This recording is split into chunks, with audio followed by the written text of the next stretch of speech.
This is VOA Africa.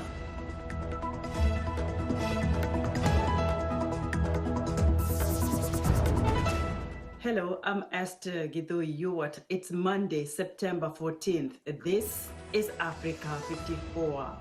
Due to the global outbreak of COVID-19, Voice of America is taking every necessary precaution to safeguard its employees. So our broadcast will look a little different today and in the near future as we, out of an abundance of caution, reduce our staffing at VOA headquarters here in Washington. We're working to help keep you informed about what's going on, and we appreciate you staying with us on Africa 54. Informal gold miners in Eastern Democratic Republic of Congo are still searching under the rubble for more than 50 colleagues presumed dead after a mine collapsed under the weight of heavy rain on Friday afternoon. Francis Maguire of Reuters filed this report. At least 50 people are thought to have died when a gold mine collapsed in the Democratic Republic of Congo Friday. The cave-in happened following heavy rain at the Detroit mine site near Kamituga in the country's east. That's according to a local NGO who said about 50 young people couldn't escape the collapsed mine. Mining accidents are common in unregulated mines in Congo. Dozens of people die every year in mines where diggers, which are often ill-equipped, burrow deep underground in search of ore. Last year, a landslide at a disused gold mine killed 16, while a further 43 died in a separate landslide at a copper mine. Francis Maguire of Reuters reporting. To Mali now, where after 3 days of talks with political leaders and civil society groups, the M5 RFP coalition that led anti-government protests before last month's coup rejected a political charter pushed through by the ruling junta on Saturday. The junta's roadmap was meant to chart an agreed transition after the August 18 coup and reassure international powers which fear Mali's political turmoil could further destabilize the region. M5 RFP said the final version of the charter did not reflect the results of the negotiations, which it said included a majority choice of a civilian interim president. Instead, the charter says the interim president can be a civilian or a soldier. M5 RFP position on the leadership of the transition reflects that of the West African Regional Bloc, which has given the junta until Tuesday to name a non-military president and prime minister to lead a one-year interim government. Kenya is set to begin trials of a COVID-19 vaccine developed by a British company in partnership with Oxford University. The trials will target hundreds of health workers who are on the front line in the battle against COVID-19. These are the people that will be among the first participants in Kenya to take part in clinical trials for a COVID-19 vaccine being developed by AstraZeneca in partnership with Oxford University. The trials to be conducted by the Kenya Medical Research Institute and partners will recruit close to 400 health workers along Kenya's coast and are scheduled to begin later this month, making Kenya only the second country on the continent after South Africa to take part in the vaccine trials. Global trials for the vaccine were paused earlier last week after a participant became ill. But the company's CEO said a vaccine could still be ready by the end of this year.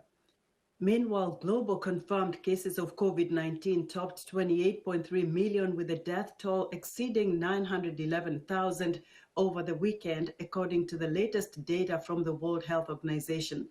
The United States, India, and Brazil are the most affected countries, leading the world in both confirmed cases and deaths. For many young people, fall is the end of summer fun and the start of the new school year. But 2020 is no ordinary year, with the coronavirus pandemic affecting everyday life around the world.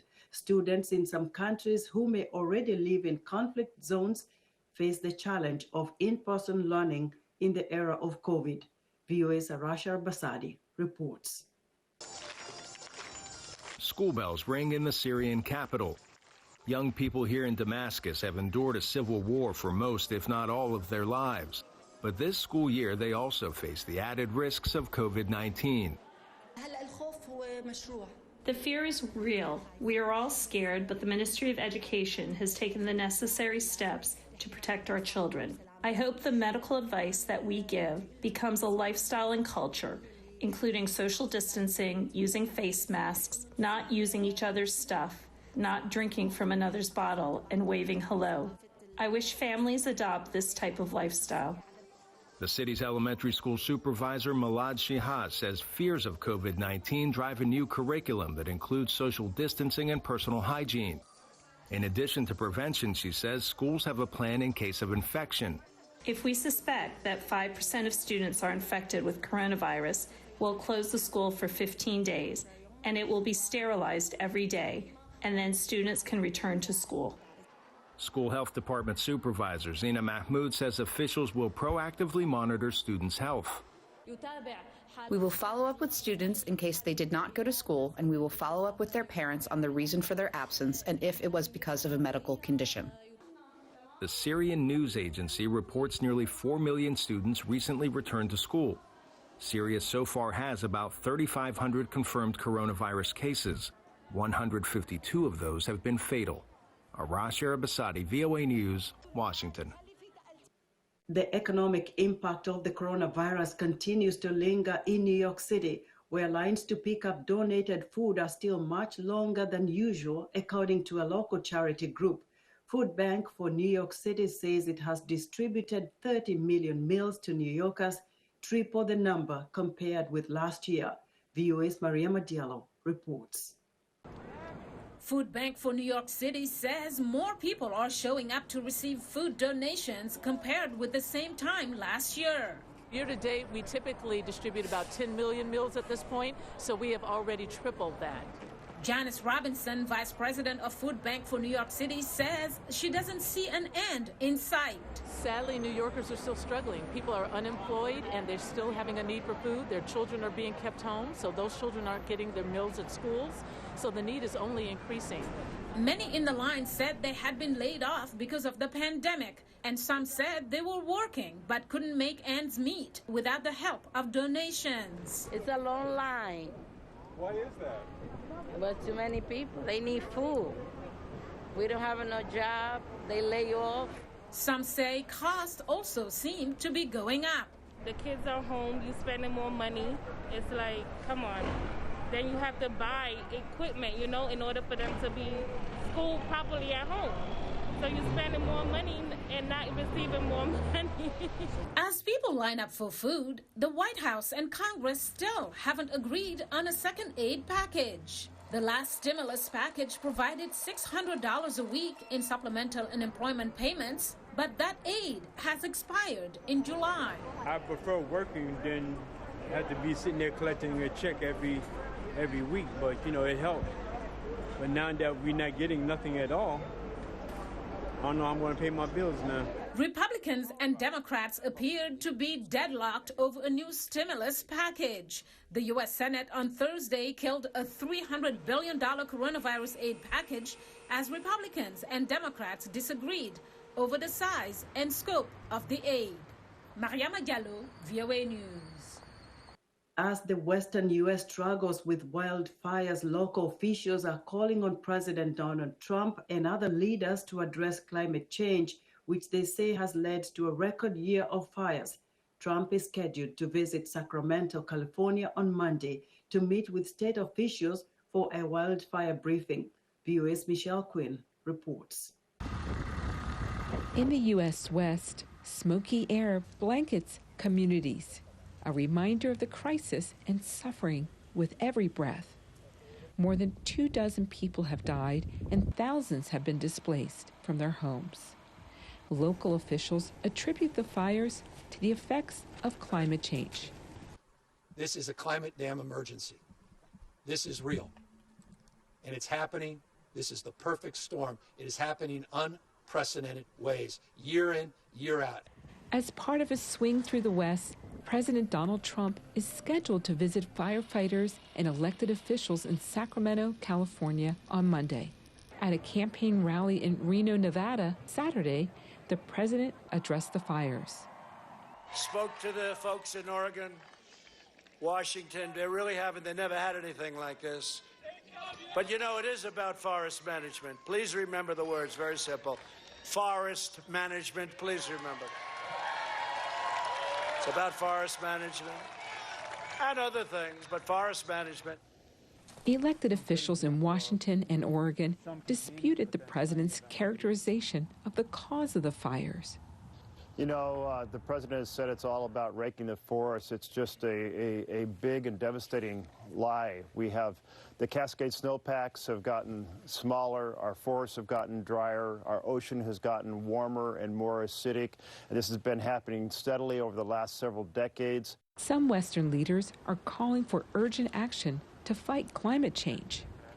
And it is maddening right now that when we have this cosmic challenge to our communities with the entire west coast of the United States on fire, to have a president to deny that these are not just wildfires, these are climate fires.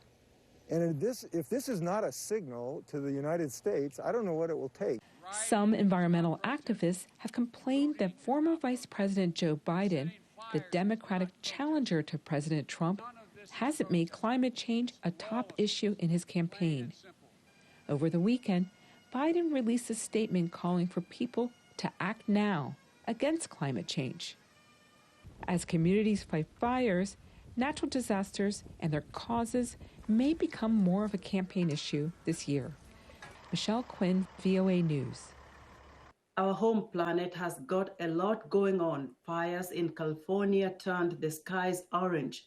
Flooding in Senegal and Sudan has farmers worried about the future.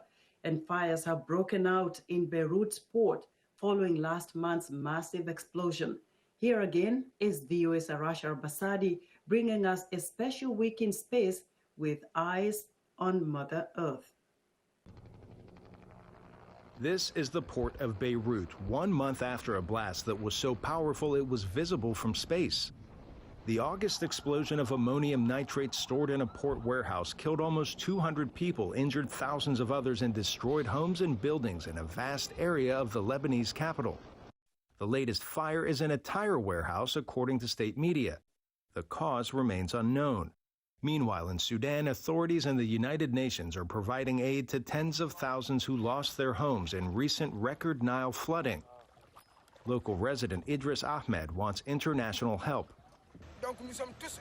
What is the role of government? Nothing. They're not doing anything. I'm asking for rights as a citizen, looking for refuge. I go right, I go left. Is this something anyone can accept? Across the continent in Senegal, the town of Kër remains underwater after clouds dumped 3 months' worth of rain in just 7 hours over this area outside the capital city, Dakar. The flooding is creating even worse hardship for residents. We are flooded. We're all going through the same problem. It's serious. Some people left. Some people are unable to reach their homes. Firefighters are helping evacuate with boats. It's really difficult. Finally, this week, residents in California report awakening to orange skies raining ash as wildfires exploded out of control. In 1 day alone, climate scientists say one fire expanded more than 1,000 square meters. More than 14,000 firefighters are battling the California blazes. 2 of the largest in the state's history are burning in the San Francisco Bay Area, though after 3 weeks, those are mainly under control. However, wildfire season has just begun. Arash Basadi, VOA News, Washington. The battle to remove a statue of Confederate General Robert E. Lee in Richmond, Virginia is complicated by the landowners' descendants who are fighting to keep the statue in place. Virginia's governor, along with Black Lives Matter activists, want the statue removed because they consider it a symbol of white supremacy. 50 years ago, a similar scenario played out in Macon, Georgia, where the descendants of a segregationist donor tried to prevent the integration of an all-white park. As VOA's Dora McCaw reports, the fight went all the way to the U.S. Supreme Court. In the old postcards, Beaconsfield Park in Macon, Georgia, certainly seems like an ideal place, with its zoo, ball fields, scenic vistas, and rides for children. My brothers and I grew up enjoying the park. Marianne Richardson played in the park as a child. I can still see the playground and the tennis courts, the ball fields, the camellias, the dogwoods, azaleas and the roses, the irises, the tulips in the spring. I can fully imagine it still. She has to imagine it because this is all that's left of Beaconsfield Park. The local lore is that this is one of the pillars to the entrance of the park. Today, the 30 hectares of land where the park once stood is home to housing developments, McDonald's, apartment complexes, part of an interstate, and a strip mall. This would have been the center of the park. The land for the park was left in trust to the city of Macon in 1914. The donor was U.S. Senator Augustus Bacon, a Confederate veteran of the U.S. Civil War. The will said it was for the exclusive use of white women and children in the city of Macon. And if the city could not enforce the true purpose of the will, then it should revert back to the heirs. Muriel Jackson remembers hearing stories about her grandmother, And this was the Beaconsfield Clubhouse, who worked as a maid, watching white children in the whites-only park. People who were not around at that time think that the park was just exclusively white women and children. There was no one else of color or anything, but you had African Americans working in the park as city employees, as well as those who took care of children who came in and so forth. The beginning of the end for Beaconsfield came when Macon tried to integrate the park in the early 1960s. Its demise is an example of how far some whites would go to keep their segregated spaces.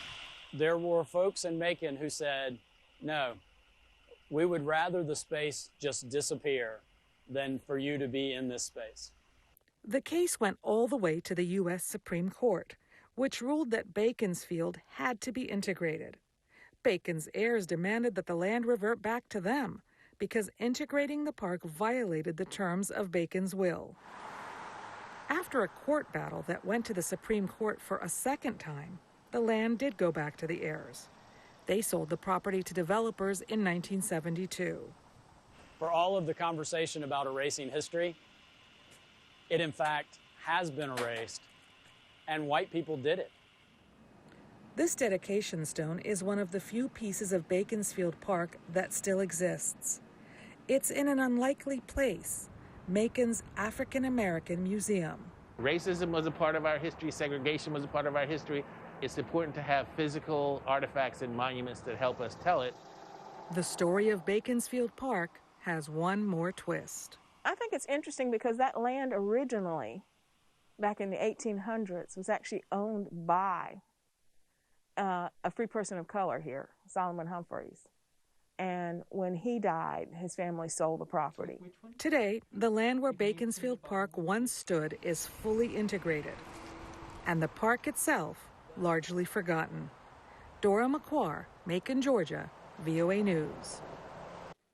We're excited to hear what you think about Africa 54 and the stories we cover. Join the discussion on Facebook. The address is Africa 54. We're also streaming our broadcast live on Facebook. Please watch and share our show with your friends. Also check out our headlines 24/7 on voaafrica.com. Still to come, Swimplay, an app that allows people to rent out their private pools for a few hours. We'll be right back.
Hello, I'm Lenore Moudou, your VOA health correspondent. I mean, let us be perfectly clear. all countries. During the COVID-19 pandemic, the World Health Organization says there is no information or evidence suggesting that the coronavirus can be transmitted by mosquitoes. There are 2 published studies. It is a respiratory virus which spreads primarily through droplets, generated when an infected person coughs or sneezes, or through droplets of saliva or discharge from the nose. This happened during pandemics in the past. For more information on COVID-19, visit who.int or contact your local or national health authorities.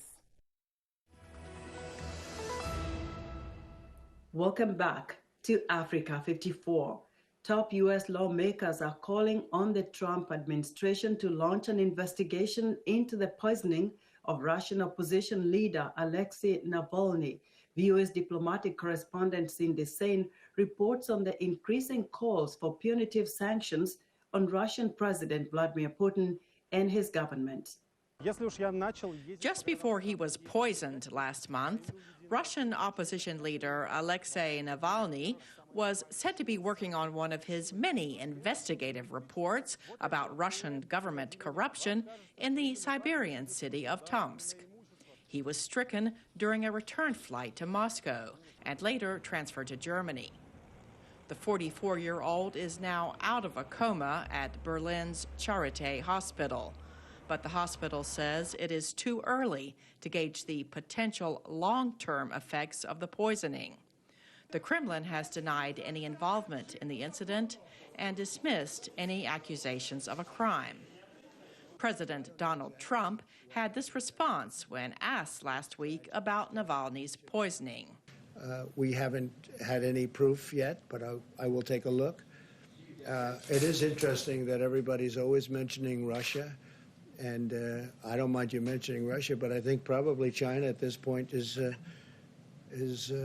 nation that you should be talking about much more so than Russia, because the things that China is doing are far worse. Despite Trump's remarks, the group of 7 foreign ministers, including U.S. Secretary of State Mike Pompeo, released a statement Tuesday condemning Russia for the poisoning. Their statement cited toxicological evidence by German medical specialists that Navalny was the victim of a chemical nerve agent. They went on to call on Russia to bring those responsible to justice. On Capitol Hill, House Foreign Affairs Committee Chairman Eliot Engel, a Democrat, and the ranking Republican member, Michael McCaul, sent a letter to President Trump requesting he order an investigation. Representative Bill Keating told VOA there is bipartisan support for action on Navalny. What I hope for and what I think will occur, there will be discussion that's bipartisan in nature, not just Democrats or not just Republicans, but together.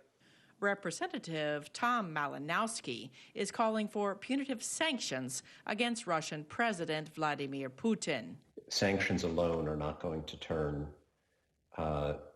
Vladimir Putin into a pussycat, but the absence of punitive sanctions also would send a message that the rest of the world either tolerates this kind of behavior or feels powerless to stop it. The Kremlin has accused Germany of bluffing when it says it has unequivocal proof Navalny was poisoned. Cindy Sain, VOA News, Washington. Thousands of public pools across the U.S. remain closed due to the COVID-19 pandemic. That is one reason why business is booming for the creators of an app that allows people to rent out their private pools for a few hours.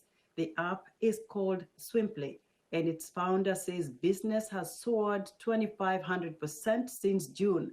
Maxim Moskalkov has the story. Missy Jenkins is carefully cleaning the yard with disinfectants, taking fallen leaves out of the water and readjusting lounge chair pillows. The resident in Alexandria, Virginia, is one of over 7,000 Americans who are renting out their private pool during the summer months. I signed up Friday, almost 2 weeks ago. I got approved by midday, and it booked up the next day almost entirely. And then every day after that, it continued to book. And then when the reviews started coming in, and all of them so far have been 5-star reviews, very nice reviews, then it started to book up pretty solidly. Jenkins has been booking renters through an app called Swimply, a platform similar to Airbnb. Jenkins currently works in healthcare. Renting out her pool helps her earn some extra money, enough, she says, to pay the mortgage and cover the pool maintenance. But it's been fun, frankly. I've met a couple of really cool folks. Saturday night, I got a note from the Sunday morning client, and she said, we just got engaged, and we're so excited, and we might bring some of our friends tomorrow. And I thought, that's so cute that somebody I don't even know, a complete stranger to me, is so excited to share her news with me. Swimply was founded in 2018 by two New Yorkers, Bunim Laskin and Asher Weinberger. We went into Google Earth, we looked for big blue splotches from the sky, we knocked on 80 doors, and we got kicked out of 76 of them, but we got four homes to sign up. We built a website for $500, put these 4 pools on the platform, and within weeks, we had thousands of strangers swimming in strangers' pools. But businesses on Swimply really soared after the COVID-19 pandemic and closure of many public pools, up by over 2,500%, says Weinberger. On the host side of things, we have hosts who are reaching out to us every day saying, hey, I lost my job, right? And you guys are helping me pay for not just my pool, but my entire mortgage, right? That's very rewarding. And then on the swimmer side, people are trapped at home. They're working from home, no school, no camp. Public venues are closed. Where are you making your 6-year-old's birthday party, right? The chance to rent out her pool helped Patricia Koniger a lot. For a few months, her husband, an osteopathic physician, couldn't practice because of the pandemic. Swimply helped the couple stay afloat. Because of the COVID, everybody's looking for a very safe place to go. They don't want to go to the public pool. Maybe they're immune compromised, pregnant, they have small babies. I allow infants to come. The price varies from $15 to $300 an hour, depending on the size, type, and location of the pool. Maxim Moskalko for VOA News, Washington. And that's our show for today. Be sure to watch Africa 54 on our website at voaafrica.com. From all of us here in Washington, thank you for watching.